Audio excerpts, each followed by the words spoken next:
کر گئے۔ فرانس پورے ڈاکٹروں کی ایک ٹیم اور ڈاکٹر مورس جو ہیں بکائے انہوں نے بھی اس کے اوپر جو ہے وہ اس ٹیم کے سربراہ تھے، وہ اس پہ ریسرچ کر رہے تھے، باقی ڈاکٹر بھی اس کے اوپر ریسرچ کر رہے تھے۔ باقی ڈاکٹر یہ سوچ رہے تھے کہ ممی جو ہے حنوط کیسے کی جاتی ہے، لیکن ڈاکٹر مورس جو تھے وہ یہ سوچ رہے تھے کہ یہ بدن بچا ہوا کیسے ہے۔ پھر وہ کہنے لگے کہ نمک کی وجہ سے جو ہے وہ بچ گیا ہے، لیکن میں یہ کہتا ہوں کہ اگر یہ نمک کی وجہ سے بچا ہے تو 2 لاکھ اور بھی تو اس کے ساتھ ڈوبے تھے، وہ بھی نمک کی وجہ سے بچ جاتے۔ بات یہ نہیں ہے کہ یہ نمک کی وجہ سے بچا ہے، اللہ تعالیٰ نے یہ کہہ دیا اور اللہ اس کو بچانا چاہتا تھا اور اس کے بدن کو بچا کے رکھا، اور آج یہ لعنت دیکھیے کہ بالکل ننگا پڑا ہوا ہے، جسم کے اوپر کوئی کپڑا نہیں ہے، اور لوگ جو ہیں وہ اسے آ کر دیکھ رہے ہیں۔ کتنی عجیب بات ہے کہ جو اپنے آپ کو کہا کرتا تھا کہ میں ربکم الاعلی ہوں، اور آج وہ بالکل سجدے کی حالت کے اندر ہے۔ تو خواتین و حضرات، یہ چیز دیکھنے کے بعد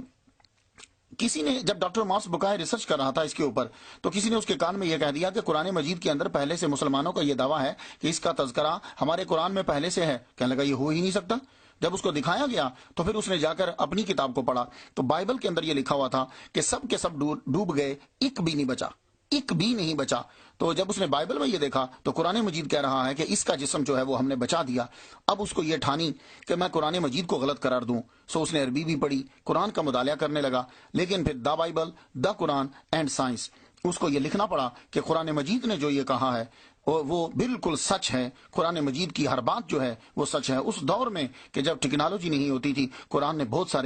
ساری چیزیں جو ہیں وہ ہم پر واضح کی۔ آپ دیکھ رہے ہیں یہ اصل میں سبق ان لوگوں کے لیے ہے، خصوصی طور پر میری نیو جنریشن کے لیے، جو ابھی لڑکے آ رہے ہیں، وہ اس سے اندازہ لگا لو کہ 3500 سال کے بعد سر گرافٹن سمتھ نے یہ لاش نکالی تھی، وہ لاش چھپا نہیں سکے، لاش کو لوگوں کے سامنے واضح کر دیا، کیونکہ اللہ تعالیٰ دکھانا چاہتا ہے کہ میرا جو میں نے نازل کیا اپنے نبی کے اوپر قرآن، وہ بالکل سچ ہے۔ تو خواتین و حضرات، جب یہ قرآن مجید سچ ہے، قرآن مجید کی ہر بات سچ ہے، اسی طرح قرآن نے جو کہا ہے اخلاقیات کے بارے میں، معاملات کے بارے میں، وہ بھی سچ ہے۔ تو یہ ایک بہت بڑی علامت ہے اس بات پر کہ قرآن مجید نے جو کہا وہ سچ ہے۔ تو ہمیں قرآن مجید پر عمل کرنا چاہیے، اس لیے کہ معاملات اور اخلاقیات کے بارے میں بھی جو قرآن کہتا ہے وہ بالکل سچ ہی ہے۔ ہمیں اپنی زندگی جو ہے یہاں کی، اسے بھی صحیح بنانا چاہیے، اور مرنے کے بعد بھی ہمیں جنت کے حصول کی طرف جو ہے وہ بڑھنا چاہیے۔ دونوں جہاں میں اللہ تعالیٰ ہمیں جنت عطا فرمائے۔